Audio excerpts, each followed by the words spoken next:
Mis primos me estafaron con una empresa fantasma, pero cuando descubrí su plan, todo se volvió en su contra. Nunca imaginé que las personas más cercanas a mí serían las responsables de mi mayor caída.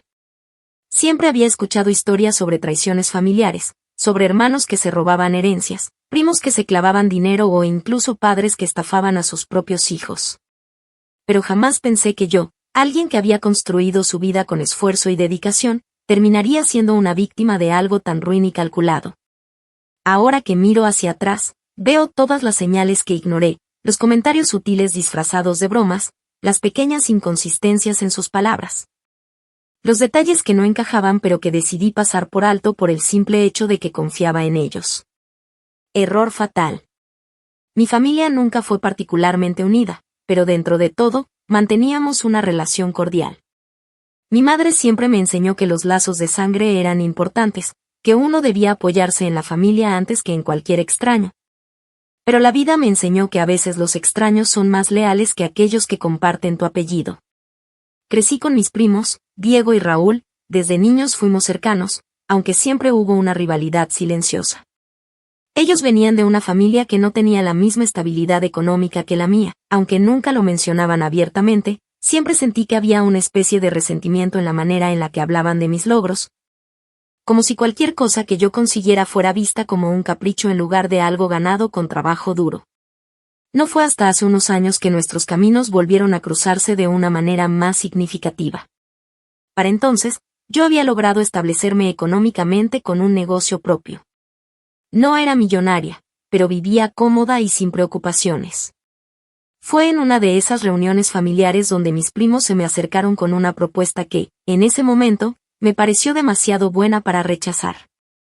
Me hablaron sobre un negocio emergente en el que estaban invirtiendo, una startup con un concepto innovador en tecnología financiera que, según ellos, tenía un futuro prometedor. Diego, con su manera persuasiva y su falso entusiasmo, me explicó que ya tenían inversores importantes, que el proyecto estaba despegando y que solo necesitaban un último empujón económico para consolidarlo. Me dijeron que confiaban en mí, que querían que fuera parte de algo grande. Y yo les creí. Los documentos que me mostraron parecían legítimos. No soy una persona ingenua cuando se trata de negocios, revisé los contratos, les pedí explicaciones detalladas, y cada vez que tenía una duda, Raúl la disipaba con una confianza que ahora veo que era completamente ensayada. Me presentaron a otras personas supuestamente involucradas en el proyecto, me mostraron gráficos de crecimiento, proyecciones financieras que parecían sólidas. Todo estaba calculado para que no sospechara. Hasta mi madre, cuando se lo mencioné, me dijo que quizás era una buena oportunidad, que en la familia debíamos ayudarnos mutuamente. Y eso terminó de convencerme. Hice la transferencia. Una cantidad considerable de dinero. Una inversión que, de haber sido real, me habría dado rendimientos altísimos en un par de años. Pero los meses pasaron y algo empezó a sentirse mal. Al principio, las respuestas de mis primos eran entusiastas, pero vagas. Estamos avanzando, hay algunos retrasos con la regulación, pero todo va según el plan. Luego, esas respuestas comenzaron a espaciarse. Los correos tardaban días en responderse, las llamadas se volvían esporádicas. Un día, cuando intenté ingresar al sitio web de la empresa, apareció un error de conexión. Pensé que quizás era algo temporal, pero luego intenté contactar a los otros inversionistas que me habían presentado, y ninguno respondió. Uno de los números que me habían dado simplemente estaba desconectado. La angustia comenzó a instalarse en mi pecho como un peso insoportable.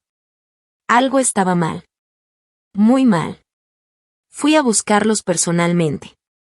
Toqué la puerta de la casa de Diego, pero su madre me dijo que se había ido de viaje, que no sabía cuándo volvería. Cuando pregunté por Raúl, me dieron la misma excusa. No contestaban llamadas, sus redes sociales estaban desactivadas. De un día para otro, habían desaparecido del mapa. Sentí que mi estómago se hundía cuando finalmente comencé a atar cabos. Todo había sido una farsa. Cada palabra, cada promesa, cada reunión, todo había sido una puesta en escena elaborada para que yo cayera en su trampa. Me habían estafado. Y lo peor de todo, no era solo una cuestión de dinero. Me habían robado la confianza, me habían humillado, habían pisoteado todo lo que representaba la familia para mí. Pasé días en un estado de negación absoluta. Revisé cada documento, cada correo, cada mensaje, buscando un indicio de que todo había sido un malentendido. Pero la verdad era innegable. Me había quedado sin dinero y sin respuestas. Mi madre, al enterarse, se sintió devastada, pero lo único que pudo decir fue que no podía creer que su propia familia hubiera hecho algo así. Y en ese momento, algo dentro de mí se quebró. No iba a dejar que esto terminara así. No iba a ser la tonta que lloraba en un rincón mientras ellos disfrutaban de su dinero. No iba a ser su víctima. La tristeza se convirtió en rabia. La rabia en determinación. Ellos pensaron que se habían salido con la suya. Pensaron que yo me rendiría. Pero lo que no sabían es que estaban a punto de cometer el peor error de sus vidas. Actualización 1. Han pasado 6 meses desde que descubrí la verdad. 6 meses desde que comprendí la magnitud de la traición y desde que me juré a mí misma que no iba a permitir que esto quedara impune. Durante los primeros días después de mi revelación, caí en un estado de desesperación absoluta, tratando de encontrar respuestas donde no las había. Llamadas sin respuesta, mensajes que nunca fueron contestados, puertas cerradas en mi cara cuando intenté buscar explicaciones. Mis primos no solo me habían estafado, sino que se habían asegurado de borrar cualquier rastro que pudiera llevarme hasta ellos. No tardé en darme cuenta de que no era su primera vez haciendo algo así. Habían perfeccionado el arte de desaparecer después de destrozar a alguien. Los primeros meses los pasé sumida en una ira silenciosa. Me costaba dormir, mi mente se llenaba de pensamientos repetitivos sobre lo que había sucedido y sobre todo lo que había perdido. Pero no me permití caer en la autocompasión por mucho tiempo. No. Si ellos creían que podían engañarme y seguir adelante con sus vidas sin consecuencias, estaban muy equivocados. Lo que hicieron me costó dinero, pero lo que iban a pagarles me iba a costar tiempo, y yo estaba dispuesta a dedicar cada segundo necesario. Lo primero que hice fue comenzar a investigar. Si había algo que sabía de mis primos es que, a pesar de ser unos estafadores, nunca fueron particularmente inteligentes. Meticulosos, sí. Precavidos, quizás. Pero no lo suficientemente listos como para borrar completamente su rastro. Empecé recopilando toda la información que tenía sobre ellos, viejos números de teléfono, direcciones de correo electrónico, nombres de personas con las que habían trabajado en el pasado. A cada persona que recordaba haber estado relacionada con ellos le envié un mensaje casual, fingiendo interés en su bienestar, como si no supiera que me habían robado. La mayoría no respondió, pero hubo un par que, sin saberlo, me dieron pequeñas piezas de información. Descubrí que, después de desaparecer, Diego y Raúl se habían mudado a otra ciudad. No demasiado lejos, pero lo suficiente como para no correr el riesgo de cruzarse conmigo o con cualquiera de sus otras víctimas. Usando nombres falsos, habían comenzado a moverse en nuevos círculos, buscando nuevas oportunidades de estafa. Esta información la conseguí a través de una de sus antiguas novias, quien, en un ataque de despecho, me contó que había visto a Diego en un bar con un grupo de empresarios hablando de un nuevo proyecto. Esto significaba que no se habían detenido, que estaban planeando hacer lo mismo de nuevo, quizás con alguien más. Y eso me enfureció aún más. En este punto, sabía que necesitaba ayuda. No podía enfrentarme a ellos sola, no si quería que mi venganza fuera impecable. Así que tomé la decisión de contratar a un investigador privado. No fue fácil encontrar a alguien confiable, pero después de varias semanas de búsqueda y recomendaciones, di con un hombre que tenía experiencia en fraudes financieros y rastreo de activos. Cuando nos reunimos, le conté toda la historia, con cada detalle, sin omitir nada. Le mostré los documentos, los contratos falsos, los mensajes, todo lo que tenía. Me miró con una expresión seria y me dijo que esto no era nada nuevo, que había visto casos similares muchas veces antes. Pero luego, con un tono más oscuro, me advirtió que, si quería realmente arruinarlos, esto tomaría tiempo y paciencia. Le respondí sin titubear que el tiempo no era un problema. Los siguientes meses fueron una combinación de espera y estrategia. Mientras el investigador hacía su trabajo, yo me dediqué a fortalecer mi plan. Aprendí sobre leyes financieras, sobre cómo operan los fraudes y cómo rastrear dinero cuando los estafadores creen que han cubierto sus huellas. Descubrí que, aunque mis primos habían hecho un buen trabajo ocultando sus movimientos, habían cometido un error. Habían utilizado ciertos documentos que, aunque falsificados, estaban ligados a una empresa real que aún existía. Esto significaba que, con la evidencia adecuada, podía vincularlos legalmente a sus crímenes. La idea de llevarlos ante la justicia me parecía tentadora, pero no suficiente. No quería que simplemente enfrentaran cargos. Quería destruirlos. Quería que sintieran lo que yo sentí. Quería que lo perdieran todo. Fue entonces cuando decidí que mi venganza no sería rápida. No bastaba con hacer que fueran arrestados. Tenía que hacer que su mundo entero se desmoronara, pieza por pieza, sin que siquiera entendieran de dónde venía el golpe. Mientras tanto, me aseguré de que no supieran que los estaba investigando. Me alejé completamente de la familia, dejé que todos pensaran que había aceptado mi derrota, que me había resignado. Para el resto del mundo, parecía que había seguido adelante con mi vida, que había cerrado ese capítulo amargo y había aprendido la lección. Pero en la oscuridad, en el silencio, estaba construyendo algo mucho más grande. Mi primer objetivo era debilitar su nueva operación. Si realmente estaban intentando estafar a alguien más, necesitaba intervenir antes de que lo lograran. Comencé a infiltrarme en los círculos donde se estaban moviendo, de manera indirecta, utilizando contactos y redes sociales para enterarme de con quienes estaban trabajando. Descubrí que estaban montando una nueva empresa falsa, esta vez en el sector inmobiliario, y que ya habían comenzado a atraer inversionistas. Esta era mi oportunidad. Si los había dejado escapar una vez, no iba a volver a cometer el mismo error. Sabía que este era solo el comienzo, que la venganza debía ser meticulosa y sin margen de error. No podía permitirme arruinarlo con una reacción impulsiva. La paciencia era mi arma más letal. Actualización 2. Había pasado casi un año desde la estafa, y aunque mis primos seguramente creían que todo estaba olvidado, la realidad era muy distinta. Mientras ellos seguían adelante con su vida, creyéndose intocables y confiando en que nadie los encontraría, yo había pasado cada día perfeccionando mi venganza. Aprendí todo lo que pude sobre sus movimientos, sobre sus contactos, sus patrones y sus nuevas víctimas. Había recopilado más información de la que ellos jamás habrían imaginado y ahora, con un plan bien estructurado, era momento de atacar. No de manera directa, no todavía. El verdadero arte de la destrucción no radica en el golpe inmediato, sino en la erosión lenta e imparable. Gracias al investigador privado, había logrado confirmar lo que ya sospechaba. Diego y Raúl no solo habían montado una nueva empresa fraudulenta, sino que ya estaban atrayendo inversionistas incautos.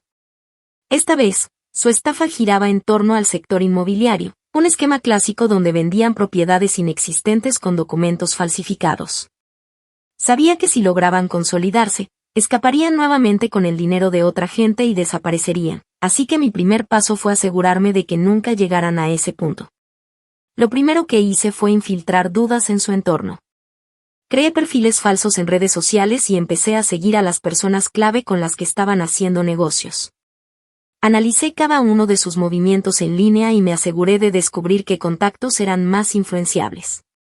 No me tomó mucho tiempo encontrar a un par de inversionistas potenciales que parecían desconfiados, que estaban en la etapa de considerar si debían o no entregar su dinero. Fingiendo ser un inversor más, les envié mensajes privados bajo la apariencia de alguien que había trabajado con Diego y Raúl en el pasado. Les advertí, de manera sutil pero inquietante, que debía tener cuidado con ellos, que los investigaran a fondo antes de darles un centavo. Como esperaba, estos mensajes no hicieron que se alejaran de inmediato, pero sí los hicieron dudar. Mientras tanto, planté semillas de desconfianza dentro del equipo de trabajo de mis primos.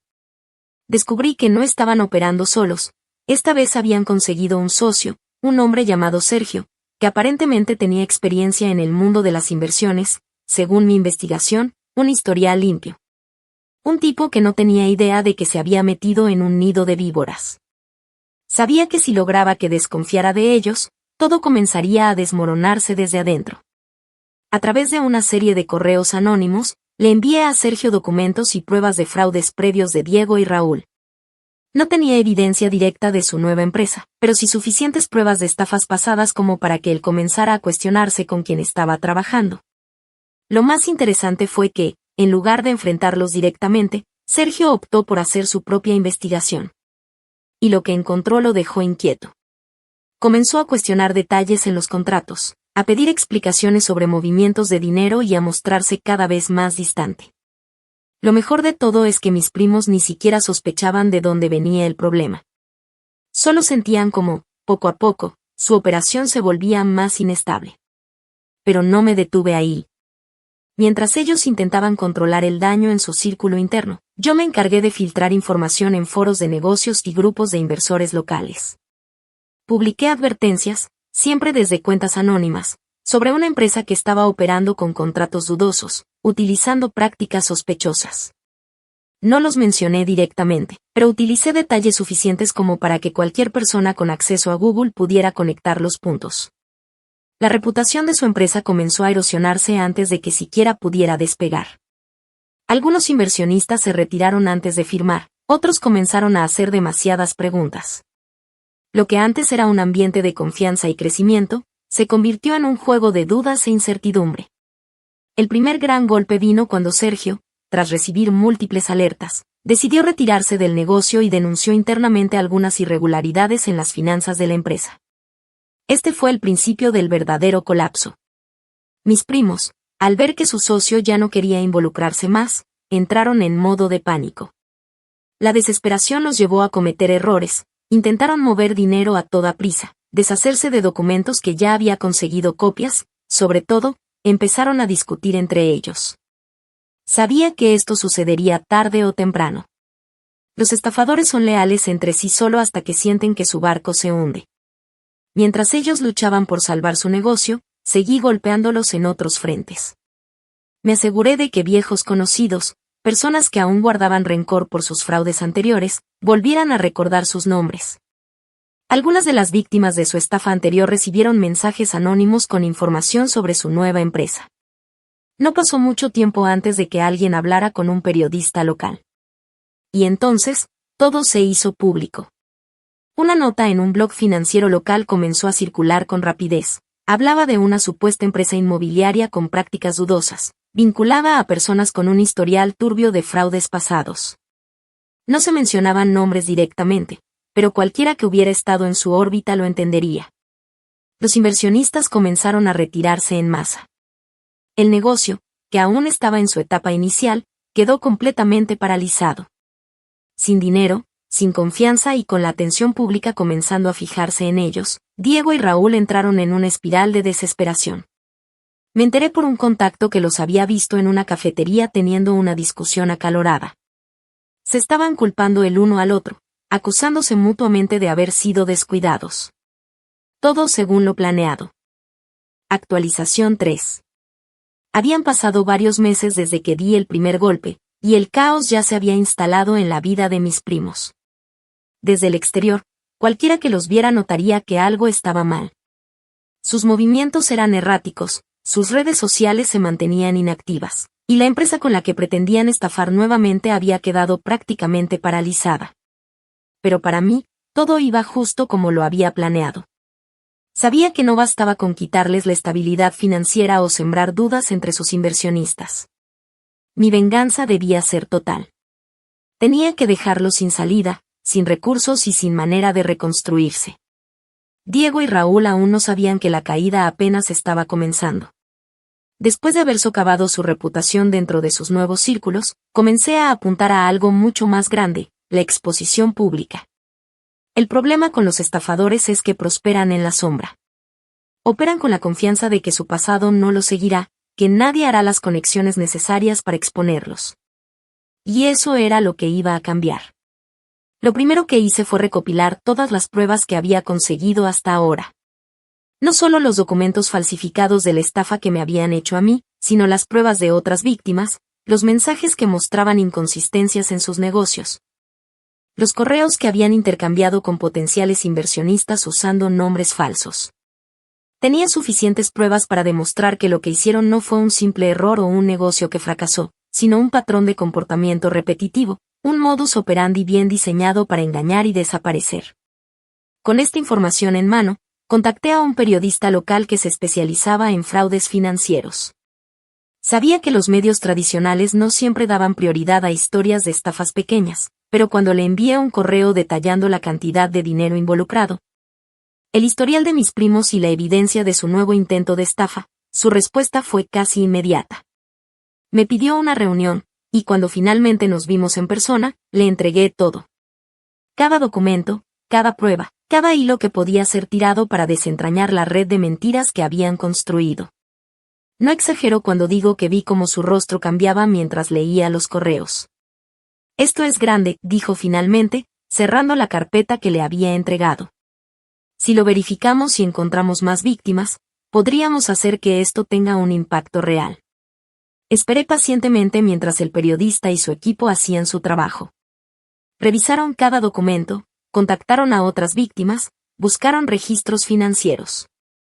Mientras tanto, yo seguía operando desde las sombras, esperando el momento exacto en el que todo estallara.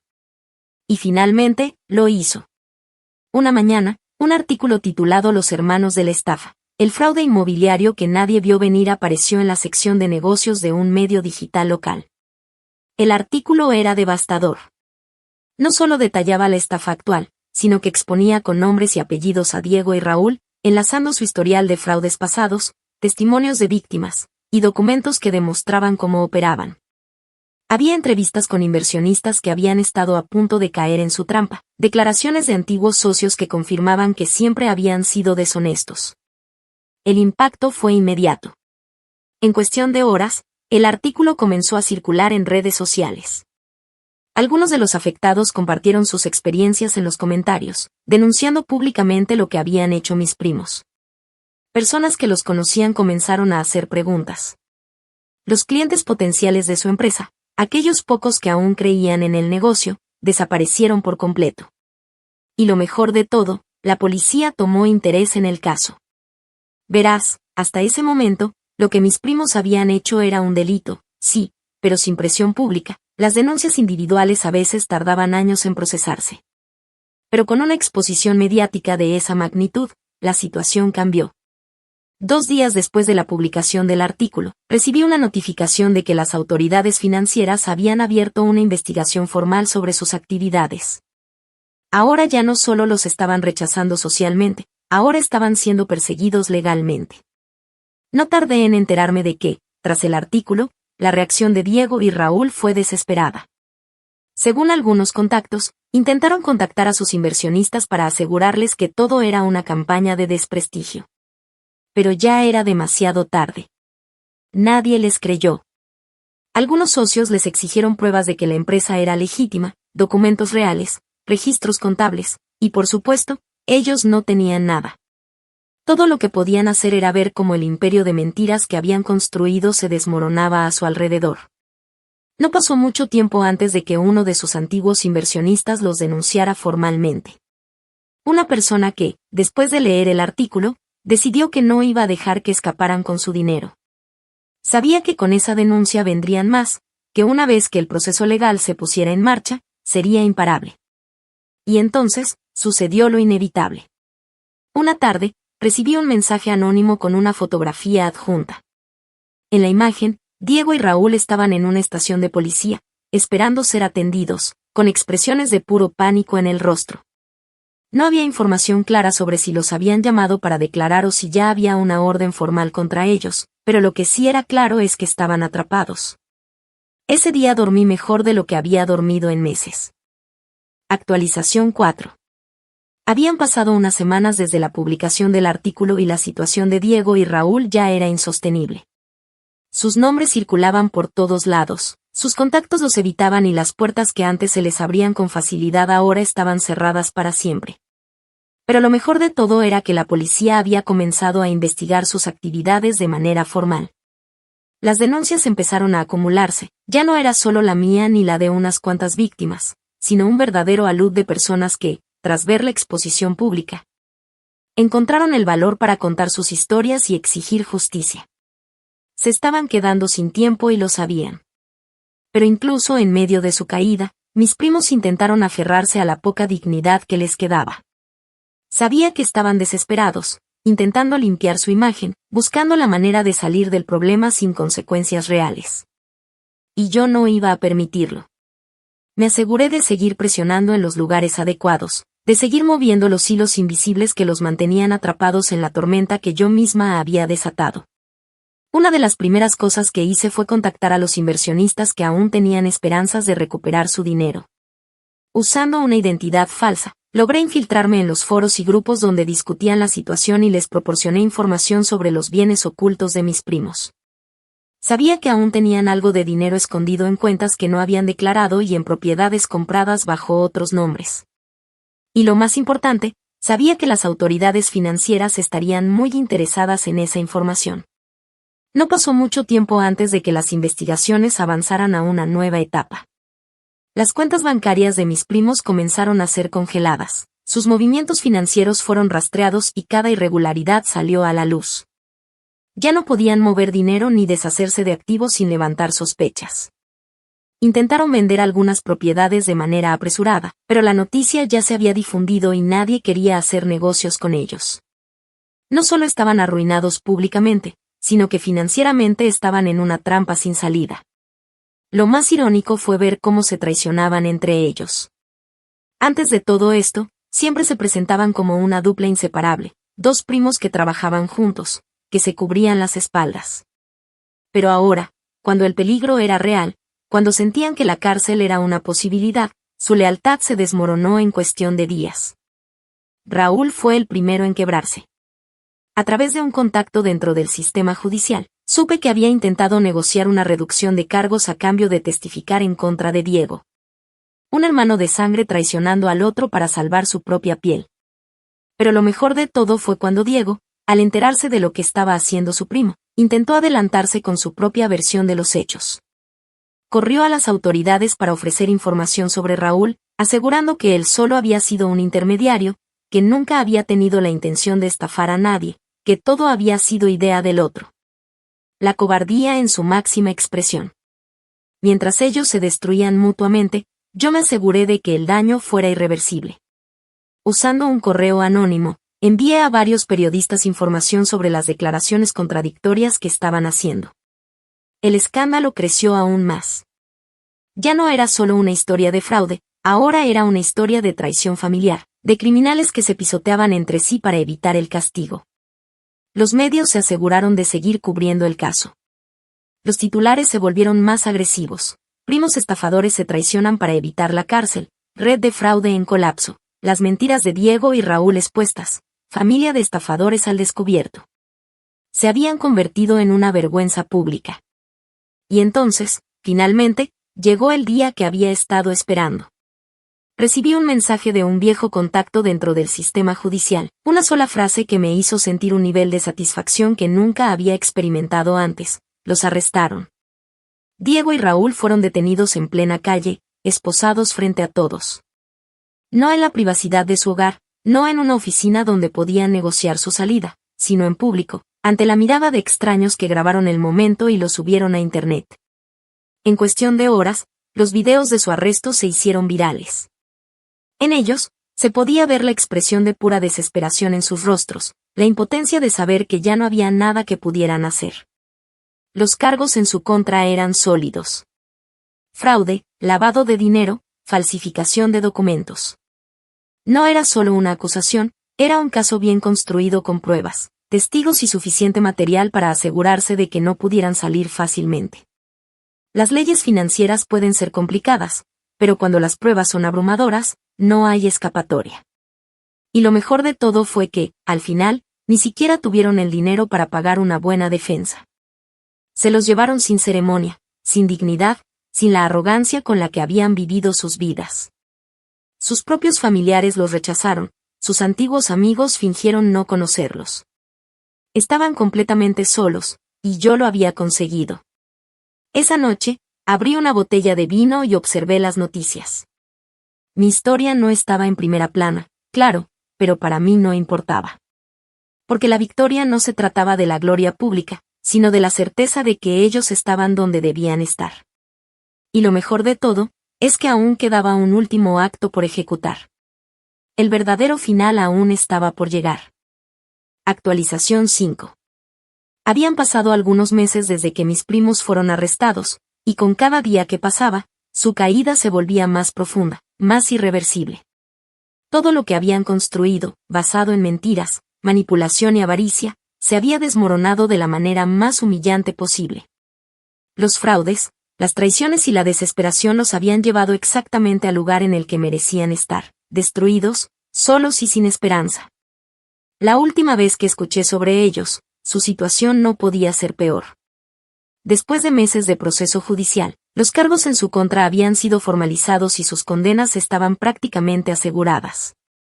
A pesar de que intentaron apelar, de que se arrastraron con ruegos y excusas, las pruebas eran demasiado contundentes. No había manera de que escaparan. Diego y Raúl, los hombres que alguna vez se burlaron de mi confianza, que creyeron que podrían engañarme y seguir adelante con sus vidas como si nada, ahora estaban en la peor de las posiciones posibles. Sus nombres eran sinónimo de vergüenza, su reputación había sido pulverizada y su futuro estaba acabado. Pero la parte más deliciosa de mi venganza no fue verlos esposados, ni leer los titulares de su arresto. No fue siquiera el saber que pasarían años atrapados en un sistema que no les permitiría salir tan fácilmente. Lo mejor de todo fue el saber que lo habían perdido todo. Ninguna de las personas que alguna vez los consideraron confiables quería volver a saber de ellos. Sus propios padres, humillados por el escándalo, los desheredaron y dejaron en claro que no moverían un solo dedo para ayudarlos. Ya no eran solo criminales, ahora eran parias, escoria rechazada por todos. Y lo mejor de todo es que nunca supieron que fui yo.